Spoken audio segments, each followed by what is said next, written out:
नमस्कार दोस्तों, भारत की विदेशी सीमा से लगे इलाकों खासकर यूपी, असम और नेपाल से सटे जिलों में तेजी से डेमोग्राफिक बदलाव हो रहे हैं, जिस पर गृह मंत्रालय ने गहरी चिंता जताई है।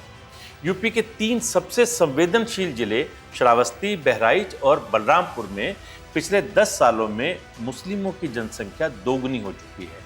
असम में स्थिति और भी गंभीर है। यहाँ के 11 जिलों में हिंदू अब अल्पसंख्यक बन चुके हैं।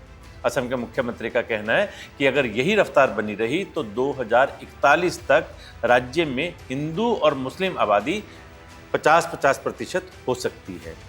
ये आंकड़े केवल जनसंख्या बदलाव नहीं बल्कि राष्ट्रीय सुरक्षा, सामाजिक संतुलन और सांप्रदायिक सौहार्द यानी कम्युनल हार्मोनी के लिए खतरे की घंटी है। आज़ादी के समय यूपी के संभल नगर पालिका क्षेत्र में हिंदुओं की आबादी करीब 45% थी, लेकिन अब ये घटकर सिर्फ 15% रह गई है। ये बदलाव महज आंकड़ों का उतार चढ़ाव नहीं माना जा रहा, बल्कि रिपोर्ट में इसे एक सुनियोजित साजिश और एथनिक क्लीनिंग जैसा गंभीर मामला बताया गया है। इसमें न सिर्फ जनसंख्या का संतुलन बदलना है, बल्कि मंदिरों और धार्मिक स्थलों को निशाना बनाए जाने के भी प्रमाण मिले हैं, जिससे साफ है कि यह बदलाव अचानक नहीं बल्कि योजनाबद्ध तरीके से हुआ है, पूरे ढंग से एक प्लान्ड वे में हुआ है। यही स्थिति कमोबेश श्रावस्ती, बहराइच और बलरामपुर में भी सामने आ रही है। पिछले कुछ वर्षों में इन इलाकों में जनसंख्या का संतुलन तेजी से बदला है। यहाँ अवैध रूप से धार्मिक स्थलों का निर्माण बढ़ा है और सीमावर्ती क्षेत्रों में तेजी से अतिक्रमण किया जा रहा है। स्थानीय लोग पलायन को मजबूर हो रहे हैं, जबकि बाहरी लोग बड़ी संख्या में यहाँ बसते जा रहे हैं। इन क्षेत्रों में मानव तस्करी, अवैध धर्मांतरण और आपराधिक गतिविधियों में भी बढ़ोतरी देखी जा रही है, जिससे ये इलाका सुरक्षा एजेंसियों के लिए चिंता का विषय बन गया है।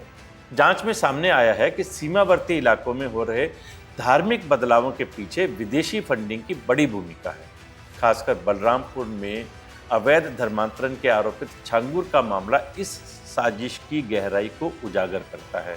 छांगुर ने नेपाल के बैंक खातों के जरिए विदेशों से बड़ी मात्रा में पैसा मंगवाया और उसका इस्तेमाल सुनियोजित तरीके से धर्मांतरण के लिए किया। क्षेत्र में ईसाई मिशनरियां सक्रिय रूप से दलित और गरीब परिवारों को निशाना बनाकर उनका धर्मांतरण करा रही हैं। इन घटनाओं के बीच एक और गंभीर मामला तब सामने आया जब पाकिस्तान को 100 करोड़ की टेरर फंडिंग का सुराग मिला। इस पूरे मुद्दे की गंभीरता सिर्फ भारत तक सीमित नहीं है।